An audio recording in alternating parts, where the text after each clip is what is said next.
Hi, welcome back to A Moment with Marta. So today I want to just talk about some general things about autism, but also some tips on how parents and caregivers and individuals with autism can relay information in a simple way to their community.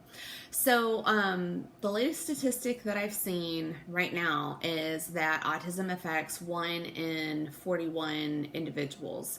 And that encompasses people from all walks of life, all genders, all races, all ethnic culture groups, all socioeconomic groups. Basically, you're looking at deficits usually in communication, with socialization, in gross and fine motor skills. Somebody with autism might have a hard time communicating, and so they might do what's called echolalia. They might echo responses or copy or repeat. So instead of saying you're welcome, they might say thank you. And they might even say it in the same tone. It's simply their brain is processing the information differently, and they're using that as their way of being able to communicate. So obviously, we know that they mean you're welcome, but they're just not saying it. They might also gesture or use sign language, use pictures. They could use like tablets or keyboards, or there's numerous ways that somebody could communicate when they're on the spectrum. They might even also, be able to use a word or a phrase, and then you just kind of work with where they're at. You just build on top of it. So the symbol for autism is the puzzle piece. And the reason for that is because everybody on the autism spectrum is unique. No person is alike. And if you think about a puzzle, if you have one puzzle piece, let me see my beautiful necklace that my husband got me. If you only have one puzzle piece, you don't have the full picture of what the puzzle is. And that's the same for people with autism. When you've met one person with autism, you have seen their unique needs, but you have no clue what somebody else with autism might be like. And I have 2 kiddos on the spectrum, and they are polar opposites. Various different needs and different coping mechanisms. So different. So that's just some general information. You also don't want to consider autism just as a straight line like a lot of people tend to do. They might think, oh, high functioning here, low functioning here, and then everyone else somewhere in the middle. You want to think of a spectrum like a rainbow. So, there's any number of things that you might be capable of on the spectrum. Maybe you are incredibly social, but you get really overstimulated in crowds. So when I go into classrooms and I talk about autism, I talk about how your brain is like a computer, and your brain is telling your body what to do after it receives all of the input from your environment. So I talk about, how you have 5 senses: sight, sound, taste, touch, and smell. And that any one or multiple of those senses could be overstimulated based on how the brain processes the information.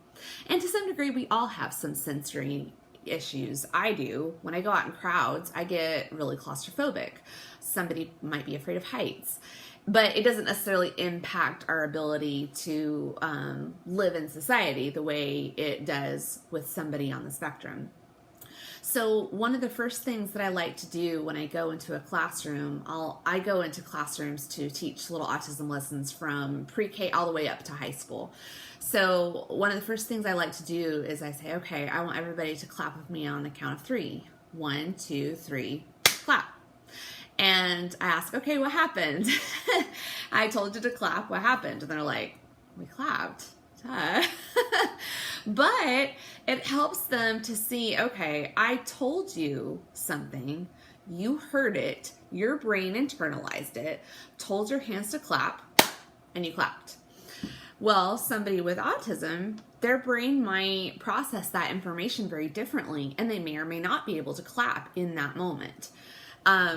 So it gives them a little bit more of a hands-on idea of the way the brain works, one, and also how somebody might process some information differently.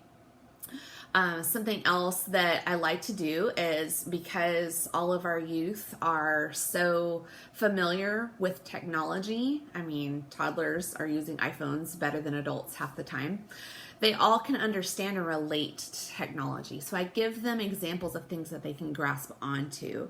I talk with them about, what happens when you're playing a game and it doesn't work. It doesn't do what you've told it to do.